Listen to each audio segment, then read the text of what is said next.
This Sri Lankan style red lentil curry is definitely one to try, and if you're new to the cuisine, then prepare to be amazed. The food is seriously good, and this is a great place to start, so let's make it.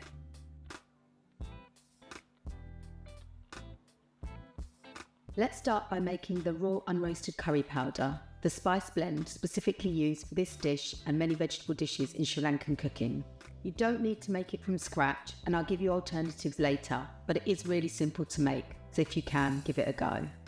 To a pan, add coriander seeds, cumin seeds, and fennel seeds. These are the 3 basic ingredients required to make this curry powder. The next 2 ingredients are optional, but if you do have them, then also add to a pan a cinnamon stick and fresh curry leaves. Turn the heat to the lowest setting and gently warm the spices for 2 to 3 minutes or until they've become crispy. Stir continuously to make sure the spices don't get brown or burn. You don't want to roast the spices, you're only heating them in the pan to remove the moisture and to make them crispy. Traditionally in Sri Lanka, this will be done by leaving the spices out in the sun. But as we don't have the benefit of all year round sun, we will replicate this step in the pan. Once the spices are done, leave them to cool, then grind them to a fine powder using a mortar and pestle or a spice blender. The amount we've made here is more than you'll need for the recipe we're about to make, so you can just store the rest in an airtight container. If you prefer to skip this stage, unroasted Sri Lankan curry powder is now readily available online. Or alternatively, you can use a combination of ground coriander, ground cumin, and ground cinnamon. I'll leave the measurements in the description box below. Now the spice blend is ready, let's get started on the lentils. To a pan, add washed split red lentils, shallots, garlic, fresh green chilies if you like a kick, curry leaves if you've got them, the unroasted curry powder we made earlier, chili powder, ground turmeric, fenugreek seeds, also if you've got them, and salt. Next add water and give everything a good mix.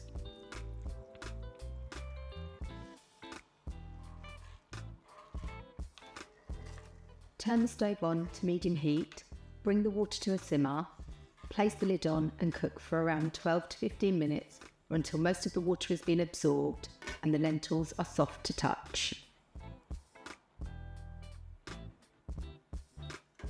I've cooked mine for just under 15 minutes here, and you can see that they're soft but have still held their shape, and that's exactly what you want.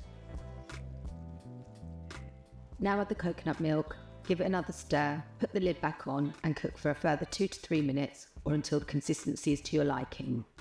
I prefer it runny if I'm going to eat it with rice, but thicker like curry if I want to eat it with flatbread.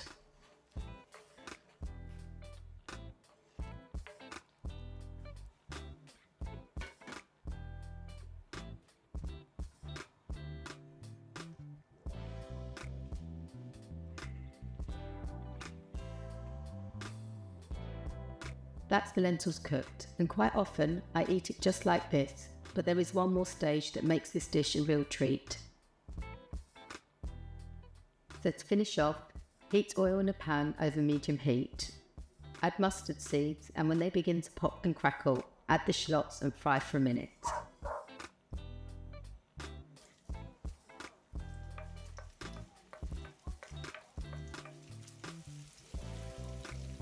Next add the garlic and fry for another 30 seconds. Be careful at this stage because you want the onions and garlic to fry, but not to burn.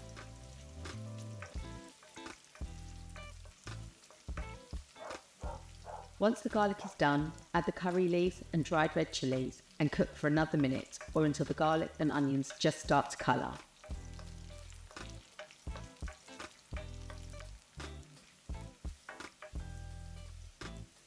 Finish with a pinch of chili powder, give it a good mix, then pour over the cooked lentils and you're done.